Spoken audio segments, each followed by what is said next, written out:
I got a really good piece of advice in the beginning, and it was no matter what, just hit send. And if you can't hit send, nominate somebody in your life that will. Yeah. Because if you're nervous, you're probably doing what you think is right.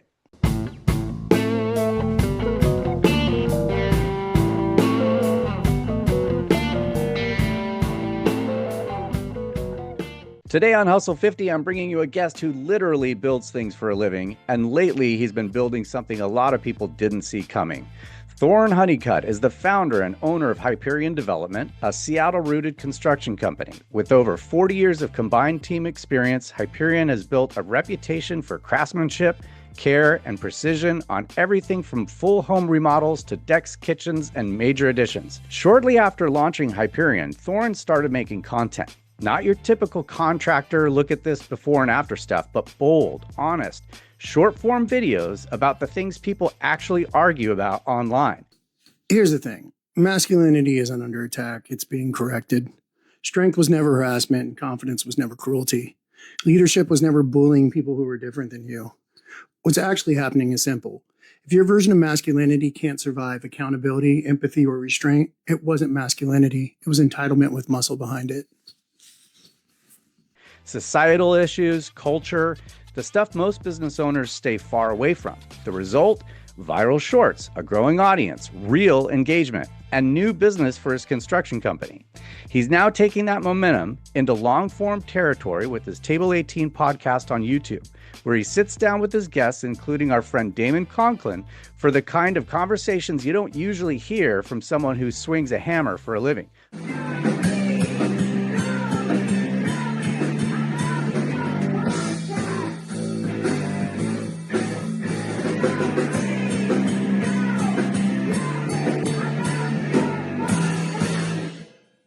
My name's Damon Conklin, and this is Thoren. What's up, guys? Welcome to the Table 18 podcast. Woo! Thoren, welcome to Hustle 50. Really glad to have you here, man. Pleasure, man. I'm stoked to be doing this. Why don't we just start at the beginning? Like, how did you get into construction in the first place? Was it something you chose? Did it choose you? Initially, I got into plumbing, and I did that for 4 or 5 years. And then I moved on to project management. And from there, eventually I moved on to my own construction company. Yeah. Was there a moment or a conversation or just a slow build that made you decide to, that you were ready to start your own thing? I had done roughly a 10-year apprenticeship, if you will, learning from some of the best in the business locally.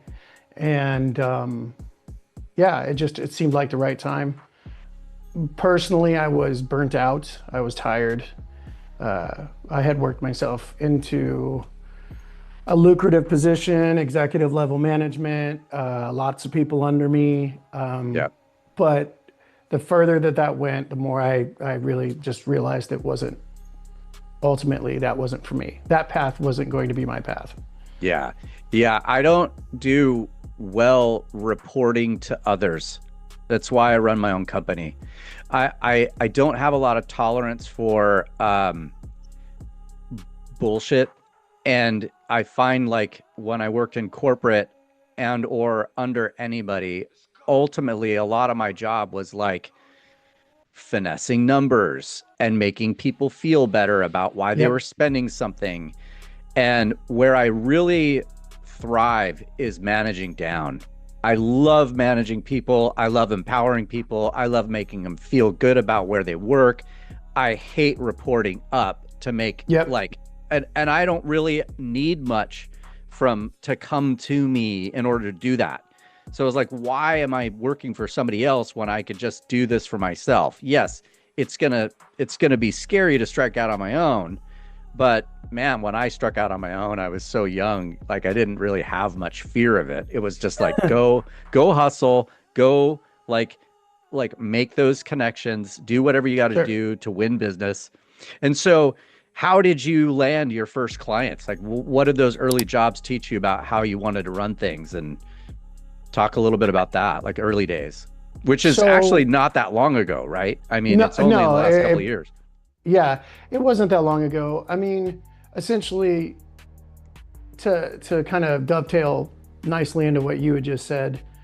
I'm also one of those people. I don't need someone standing on me watching my odometer for me to get up and go do things, right? And some people do need that, and that's fine, right? So when I was at the plumbing company, I was selling and doing plumbing. I was out, selling big jobs, and word of mouth was all important in that. We had advertising, we had placards on the sides of the trucks, all that kind of stuff, right? But really, word of mouth is going to get you in the door almost every time.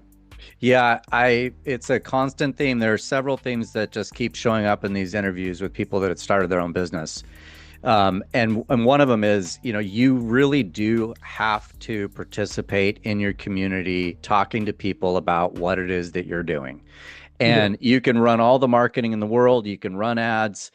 Most of us don't have $1 million ad budget. So when we first start, all we got to do is go to places where people are and tell them what we're doing. Most people want to hear about what we're doing. And there's sort of an art to that. But at the very least, we got to be talking about it. If we're not telling anybody what we're doing, even if it's just a post on Facebook, we're not going to get work. And so, that's a big part of that, launch, requirement is talking to people and getting that word of mouth out there.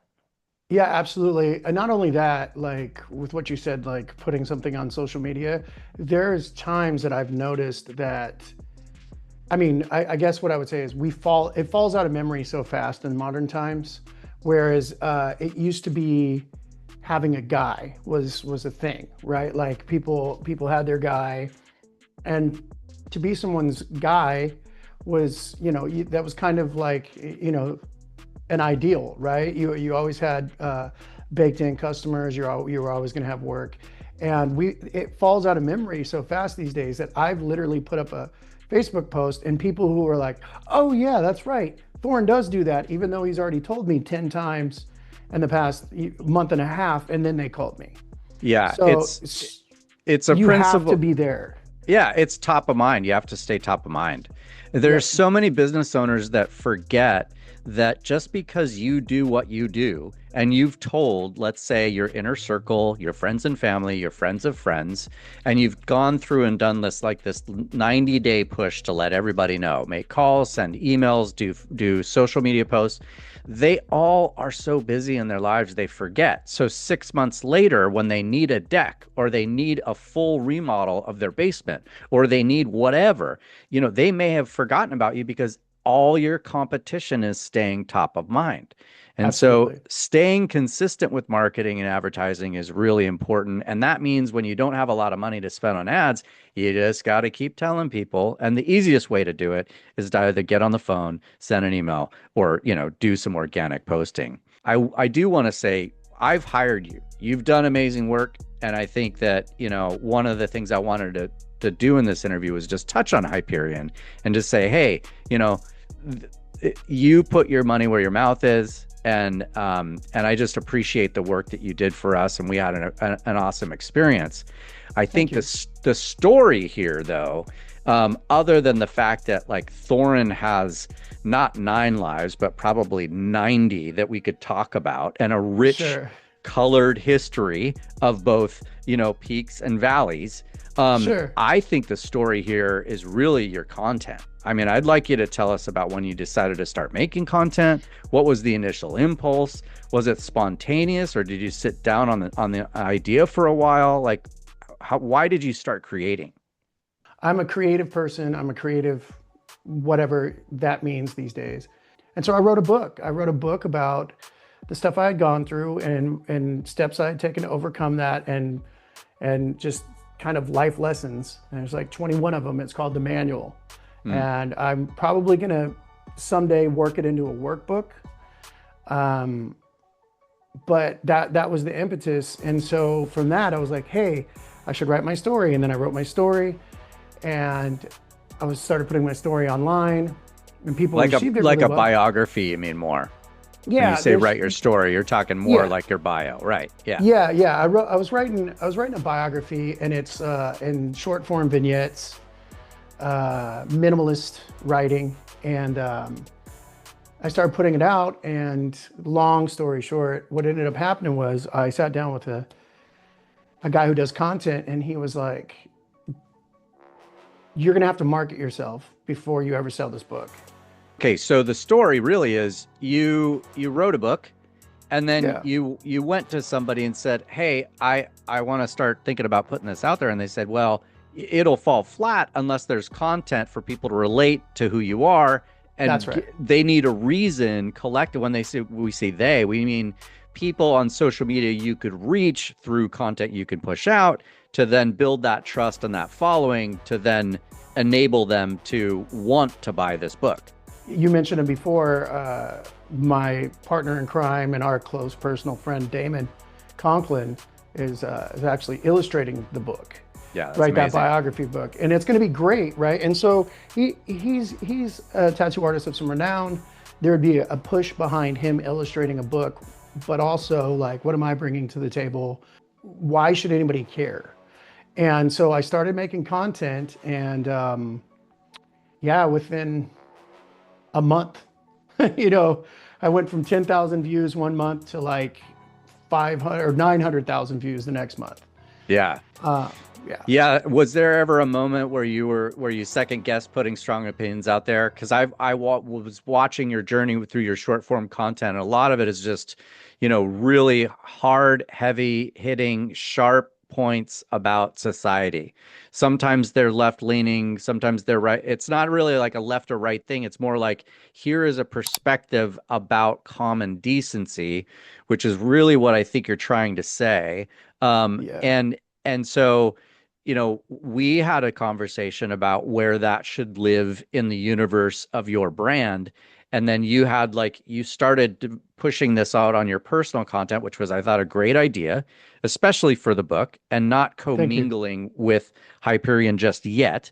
Now I don't think it matters so much because your content has really, it's grown a life of its own, and it doesn't matter so much anymore. But tell me about maybe a moment you second guessed putting a strong opinion out there. Like you said, I try to just shoot right down the middle, and being in the middle these days is, buddy, you're, as Damon would say, we're on the fence taking shots from all sides, right? So there's times, especially when you wake up, your first couple videos go viral, and you wake up and you got thousands and thousands and thousands of views. I mean, and just comments, right? And you're like, and what I thought was gonna really affect me, or what would make me second guess it, was my ego, right? Like I was like, I don't know if I could, because everyone's like, don't read the comments, don't do this, don't do that, right? And I read the comments, and it gives me a good chuckle. Like I'll be sitting there laughing at the comments, and my wife will be like, what do you like? Now she knows. I'm like, oh, that's great. And so there is that initial, oh my God, what am I doing? I'm exposing myself. I'm putting myself on Front Street. And this is, on the internet forever. But I got a really good piece of advice in the beginning, and it was, no matter what, just hit send. And if you can't hit send, nominate somebody in your life that will. Yeah. Because if you're nervous, you're probably doing what you think is right. Yeah. And the truth is that most people aren't going to be creating content that's sort of separate from their business message. Most people are just going to be talking about what they do. That's easy. You're doing something creative and personal that's separate from your business. So you're opening yourself up to a lot more exposure that you normally wouldn't. People don't they're not going to get emotionally riled up about, what you do for work. They are, going to be emotionally charged about a take that's really hot in social or on the news. That's like a societal thing. And, so you're known for offering a well-balanced take on issues that usually get one-sided treatment. How do you hold that line when everything around you is pulling people towards extremes? Do you just stick by your guns and just push that next piece of content? Or are you calculated about what that next piece of content's going to be and why? The vast majority of actual people are way closer to this than they are this. Yeah. And I think there's some really loud voices on either side, and an algorithm that are causing divisiveness. And it's uncomfortable, but I think it's the right thing to do. And that's why I just I just stick by my guns, man, and just do what I Yeah. think is right.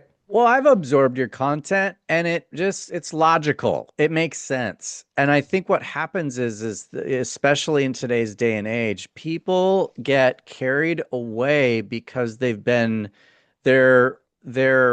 the algorithm has manipulated them into only watching content that sort of like amplifies their emotions, whether it be fear, anxiety, rage, whatever. What people I don't think generally understand is that the reason they're getting worked up is probably related to the amount of time they spent watching content that was specifically designed to make you get worked up. And I watch a lot of people going nuts over this kind of stuff. And so your content, I think, gets you there quickly. I think there's a thing that your content does when you talk about specific ideas or takes or whatever, is it gets us to go, oh, yeah, okay, that's right. That's logical. That makes a lot of sense. It feels like, and I don't mean this in a fucking bootstrap yourself, but it feels like everybody has gotten a thin skin in one certain regard. And that is, if you're standing in your morals and you understand who you are internally, hearing another fucking opinion shouldn't sway you. You shouldn't be worried about it swaying you. It might disgust you. It might make you feel uncomfortable. You might not like it. But those are all really positive things that you should be able to intake, because what it does is it reroutes you in your actual moral alignment with where you stand. Right. But people are so like adverse to hearing another take, like it's going to harm them. Yeah, I totally agree. I think people are very distracted by these things that aren't as important as like how class and or like attention to where the money's going is way more important. Yep. Yeah. Yeah, exactly. So where did the Table 18 name come from? So I went back and forth with whether or not I was going to divulge the secret, and I'm not, because I'm going to wait until Damon is on whatever platform and we'll do that together. What I will say is, I will give people a hint though. It is very Seattle centric, and it has something to do with a place that was once in Belltown, and I'll leave it at that. Okay. All right. So you're doing long form episodes with our friend Damon Conklin. We both love him very much. How did that collaboration come together? What does he bring that changes the format for you from your short form stuff? I was in the tattoo shop earlier this year, and I was getting tattooed, and Damon had said something, and it just came in my head, and I was like, "Hey, Damon, I got an elevator speech for you." And he was like, "Okay, what is it?" I was like, "You and I should do a podcast." And he literally was like, "Yep, let's do it. Let's absolutely do that." I looked up some spaces, and him and I went and looked at the one we're in.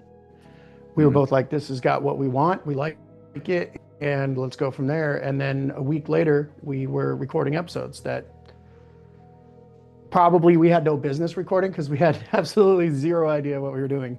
But hey, that's how it works. One of the reasons I wanted you on, the main reason, is because of your journey through creating content. So my whole purpose for this new platform and new channel, Hustle 50, is all about inspiring people, educating people, making them feel comfortable to engage in some sort of action for some sort of work that they are capable of doing if the bottom drops out.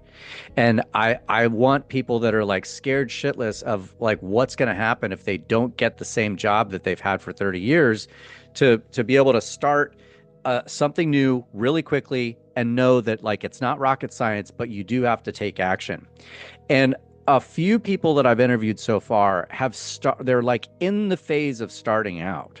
And I think it's really important to talk to those people where they're at, because a lot of that fresh fear of what happened before the day I started to what's happening now that I'm 6 months, a year and a half, 2 years into doing this stuff. Like all of that stuff is really critical for the person who's thinking about doing it, so they can hear like, oh yeah, it's the same thing. Every interview Rory does, it's the same thing. They wish they had started sooner. They wish they had put more effort into like figuring out what they really, or being honest about what they really wanted to do, what pulled on their heartstrings, like how to express themselves creatively, how not to be afraid of everybody judging them online with anything that they put out there or said, how everybody actually wants us to be successful. Like I get super, you can tell I've been drinking plenty of coffee, but I get super jazzed about the idea of getting started. And so I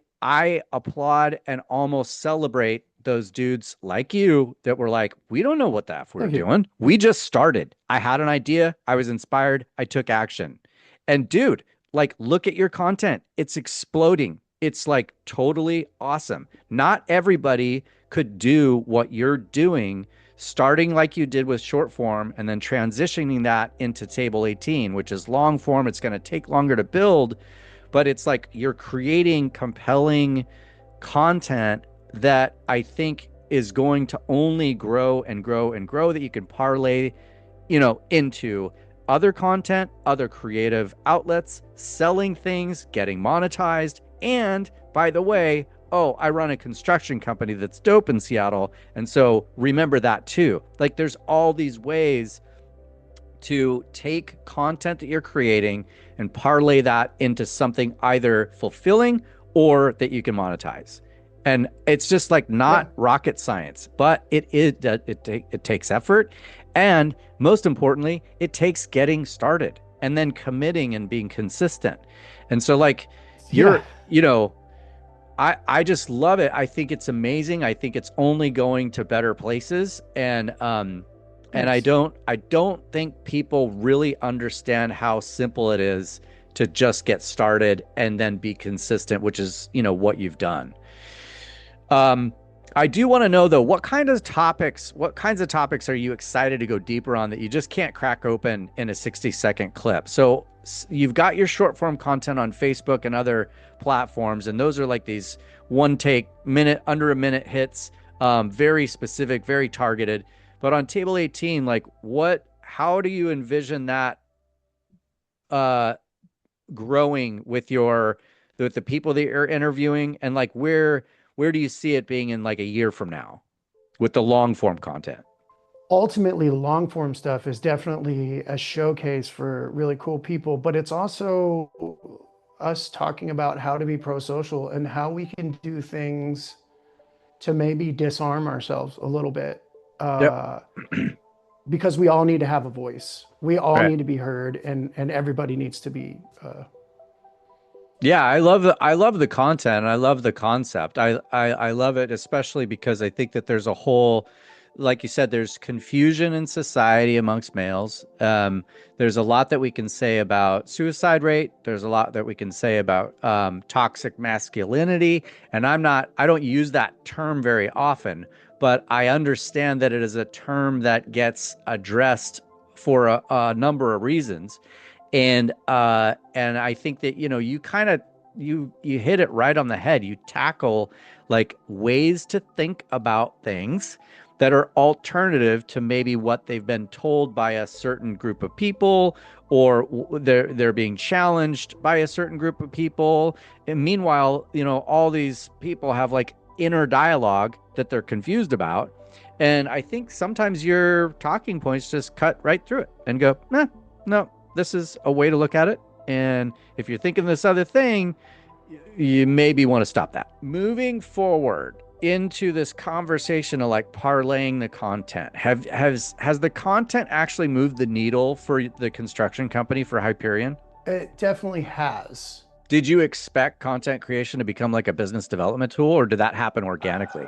Part of the premise of your content, which is amazing, is the bottom falling out, possibly what that looks like, having another hustle, Well, I would say this, and this would be my challenge to anybody else.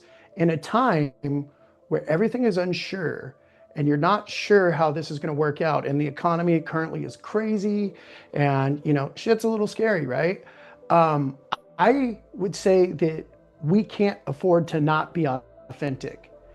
We can't afford to not be who we are and represent ourselves, because that is going to become one of the ultimate tools that you're going to carry your business with.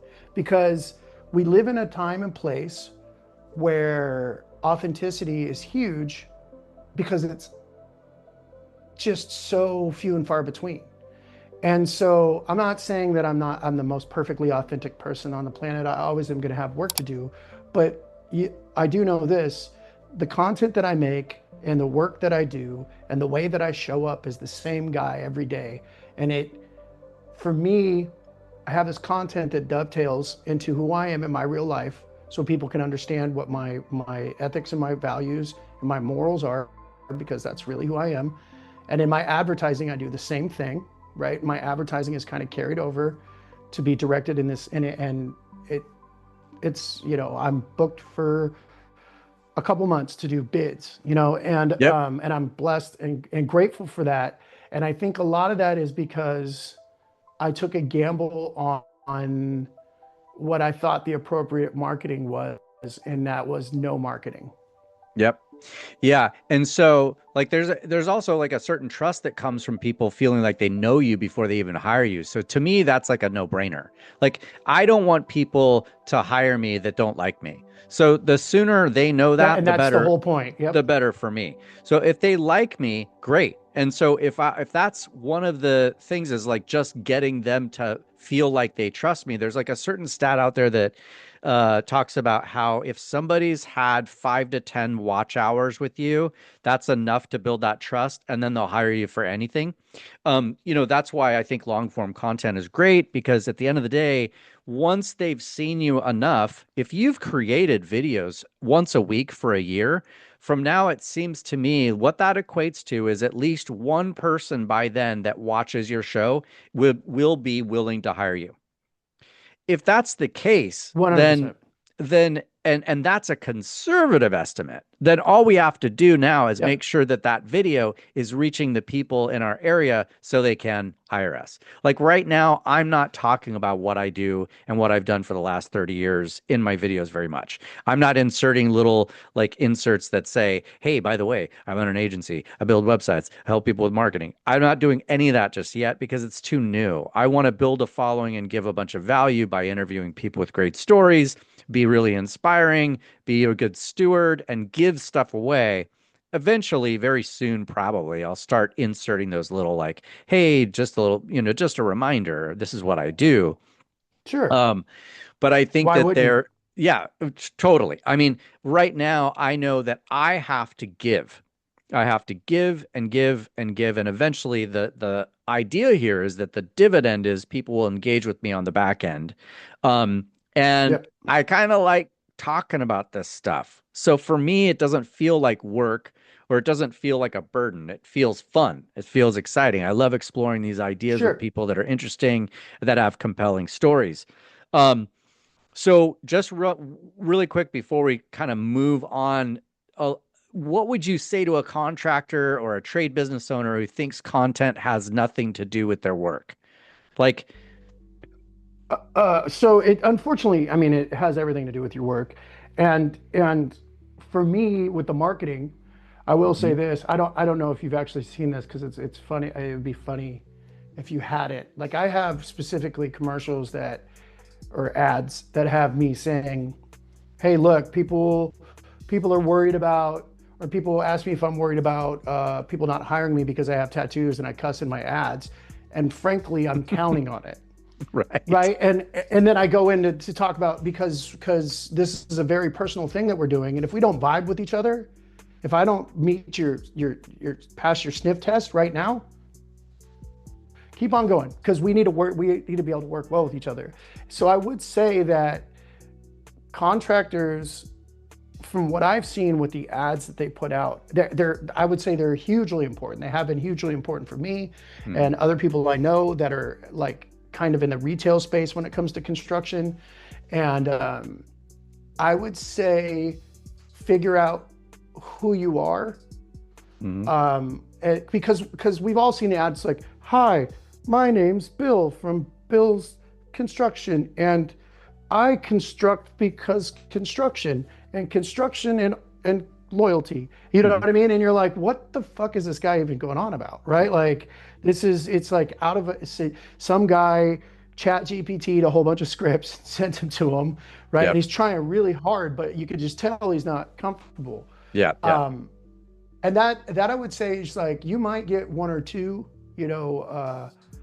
returns on that, but like, from what I've seen, it's not only is it important, it is important, like, and I'm not saying like jump off the porch and decide to make a bunch of content where you're talking about stuff that could possibly tank your business. All right. Like there's a threshold of comfort there. But I would say, talk about who you are and what is real to you and what is important to you. And you're going to attract the people that is also important to work for. But right now, you got to get out there and you got to bring that to people. You have to show why there's value. And it's not even necessarily like you just touched on it. Like, we could show a bunch of before and afters. Those are on my website. Yeah. If you want me to send you some before and afters, I'll send them to you. But like, you really do have to market yourself somehow. Yeah. For those that can, what I hear you saying is, for those that can get in front of a camera or create compelling content, be as authentic as you can. Don't worry about faking it. It's better just to be real. And I think that that's a stretch for some business owners. Like for me, I've said this recently where it's like, man, I know how to talk to people. When there's somebody else that's listening, I have no problem whatsoever coming across in a way that I really feel good about, that I take pride in. The moment I started recording myself talking to a camera, I was like, holy shit, I do not know how to do this. I don't like how it feels. And now I got to learn how to do it. And so I'm getting better. Like, I'm getting better at doing the interviews. I'm getting better at, it's like, oh, okay, right. How do I be a media person that's got a camera on him? And not everybody is going to want to do that. But the ones that are, I think what I hear you saying is just be yourself, be authentic, and don't worry so much about the script, because people will identify or they won't. Don't act like something you're not. If you have 5 cats, don't have a dog in your video to try to show how, cool you are. Just, there's cat people out there too. Right. Show them your cats. Yeah. Yeah. I always say, like, it's better to be a big fish in a small pond first. Like, be the biggest fish in your small pond or your niche first, right? And then as you get too big, then start worrying about appealing to those other options or those other prospects. Yep. All right. So wrapping up, like, what's next for Hyperion Development in the next 12 months? What's next for the content side? Tell us what's happening in the future. We're definitely going to be scaling, and we're definitely going to be taking on some bigger projects. The development part in Hyperion Development is probably going to play a major role, I would say, in the next 12 to 24 months. Yeah. And how about Table 18? Is that just going to keep rolling week to week and keep building? So Damon and I decided, I can't remember what the numbers were, but it was like, if you can do 5, you're already X amount, further than everybody else. And if you do 10, then you're, and then we hit 10 episodes and we were like, okay, we're going for 50. Yeah. So it's great. Right now as it is, I'm going to do some advertising with the podcast and, our organic, right now as it is, we get 5 to 10 new subscribers a day, which doesn't sound like break the bank, but I'll tell you what, is definitely, I'll take it. Adds up. Yeah. It's over time. Yeah. Adds up. Yep. Yeah. All right, man. Well, this has been an awesome conversation. Really appreciate you being open about both sides of what you're building. If you want to see Hyperion Development's work or reach out about a project in Seattle area, head over to HyperionSeattle.com. And if you want to see what Thoren is saying about the world, the stuff that's getting people talking, check out the Table 18 podcast on YouTube. And I'll put the links in the description below. Thoren, any final thoughts you want to leave people with? One, I want to thank you for just some of the conversations we've had. This is what I would like to leave with the people with. The reason that thanking you is important is also, I want to make it clear, you're one of the people, if you're new and you're doing this content stuff, or if this is what it looks like, there are going to be you're going to need people that are going to just be straight with you. And because it's going to be lonely, right? Like you're going to feel like you're putting yourself out there and there's no returns, or the returns have they've diminished before they've even started. And you need a couple of people find your people, the people that you can look at and will look at you and go, no, you're not crazy. Just keep on doing it. Or, yeah, you're crazy, but if you're already in Right. it, so I'm rooting for you. Find those people, make that your North Star, and then just do what you got to do. And don't worry about the noise, and don't worry about nobody liking it or whatever. Eventually it'll come. Yeah, that's awesome. I love it. It's been a pleasure to sort of like witness and participate in the journey with you. I think it takes courage, and it's just awesome to see it grow and grow. So thanks for coming on, man. All right. Thanks, brother. I appreciate you. All right, talk soon. All right. Peace. Okay, bye.